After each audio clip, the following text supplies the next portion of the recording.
Moikka!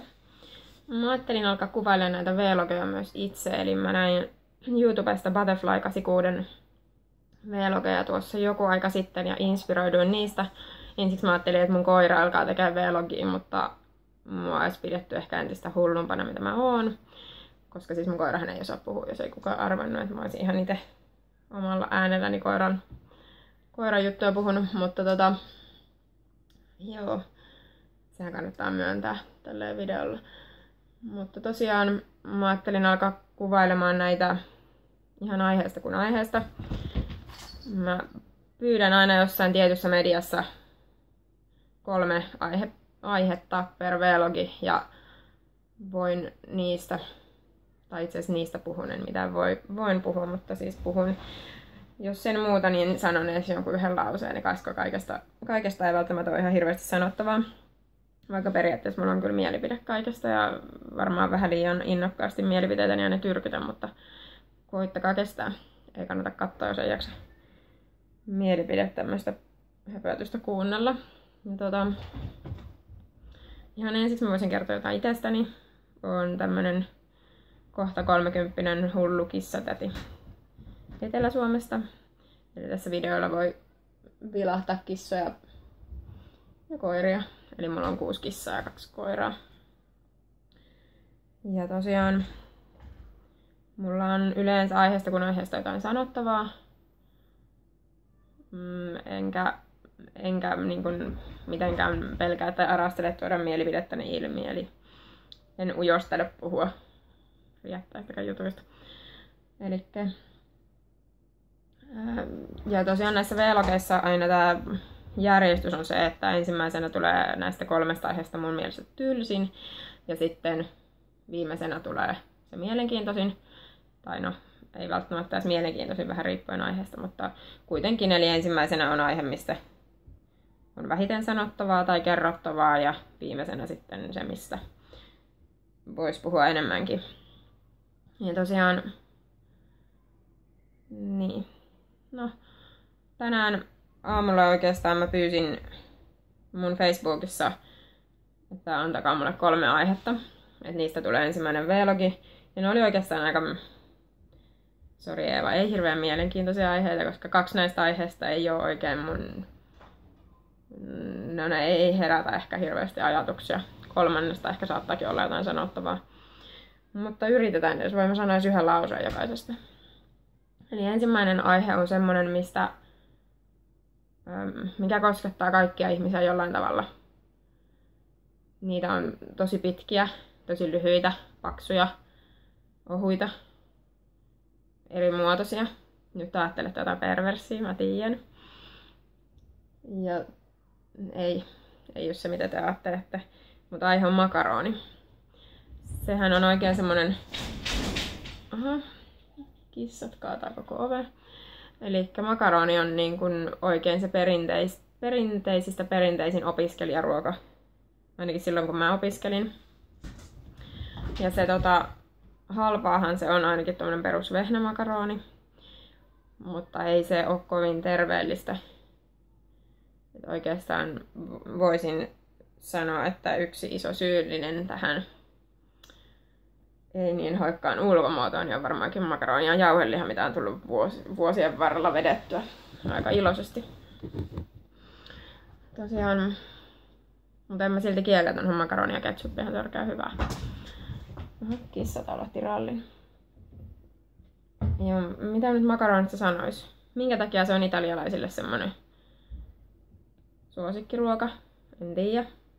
En valita, en ole ikinä kyllä käynyt Italiassa, mutta ei huono ruokavaihtoehto. Mutta ehkä mun ei nyt tästä aiheesta tarvitse sen enempää puhua. Se ei herätä musta mitään semmoista hirveätä tunneryöppyä tai voi se joskus tietty herättää, mutta ei tällä kertaa. Sitten toinen aihe on semmonen, mikä ne on oikeastaan törkeä söpöjä, pieninä ainakin. Ja mä en oikeastaan tiedä niistä ihan hirveästi. Niitä on Suomessa ainakin kyllä, ylläri. Ja ne on metsissä elävä tämmönen eläinlaji. Ne on ketut. Ja ne on tosiaan... En tunne kettujen sielun elämää sen tarkemmin, mutta onhan ne ihan törkeä hienoja. Kerran olin meidän rakkaalle äitille kännikuskina ja heitin ne yhdelle mökille ja sitten jäi siihen risteykseen venailemaan, että tuleeko siitä muita autoja. Ja siinä risteyksessä istuskeli kettu. Se istui kaikessa rauhassa. Ei ollut kiire mihinkään. Ja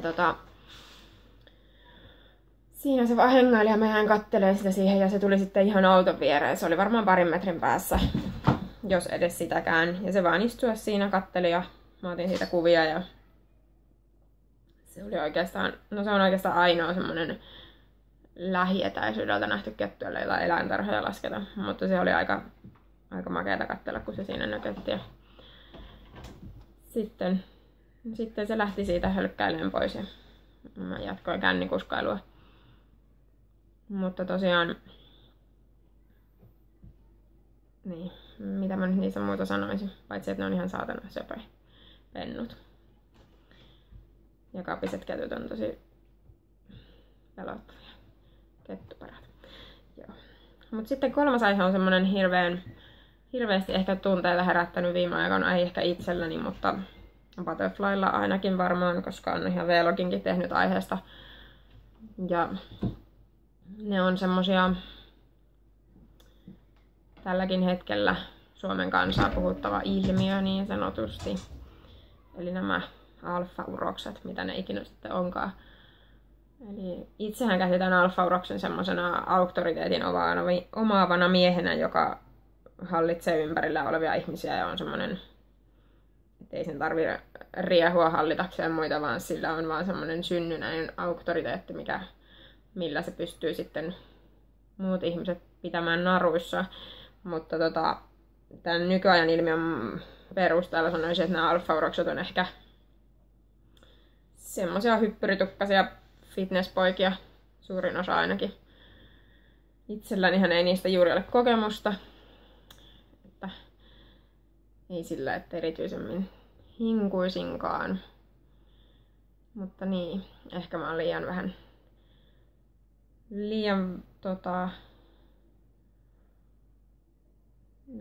haastava.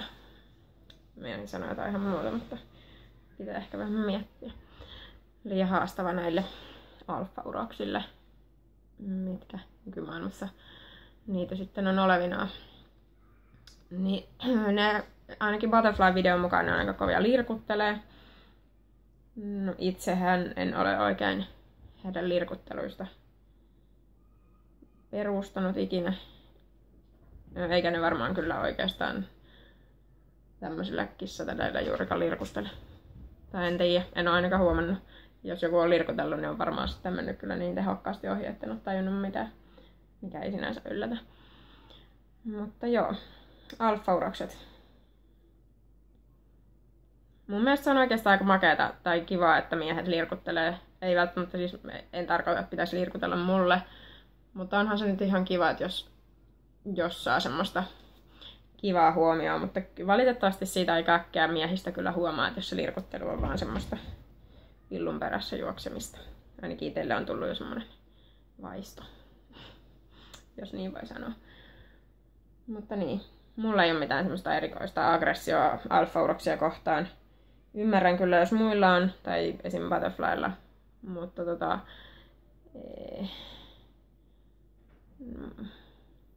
mitä niistä nyt sanoo? Ei ne herätä oikein mitään tunteita. Niitä vaan pyörii tuolla ja ehkä mä oon ite liian alfa. Ettei ne oikein kiinnosta. Mut niin. Tää on oikeastaan aika tyylistä tää vlogi, kun ei ole löytänyt vielä semmoista omaa tyyliä tähän. Mutta ehkä eri aihepiireillä saa sitten tehtyä tähän lisää semmoista, tai oikeastaan jotain järkeä. Mä voin esitellä teille vaikka mun kissoja. Tai tuhmia mä en ala puhua, ainakaan videolle. Mutta oikeastaan ihan kaikki aiheet käy, niitä saa ehdottaa mulle. Jos on erityisesti jotain, mistä haluaisi kuulla kommenttia. Mä en oikein jaksa hermostua juurikaan mistään aiheesta, eli mä en voi luvata, etten kuvaisi mitään hullua agre-videoa, mutta veikkaan, että ette tuu semmoista näkee. Todennäköisesti nämä mun videot on vaan ihan vitun tylsiä. Niin. Mut joo, ei kai tässä muuta. Kyllä tää 10 minuuttia tyhjää riitä. Laittakaa jotain aiheideoita tulemaan.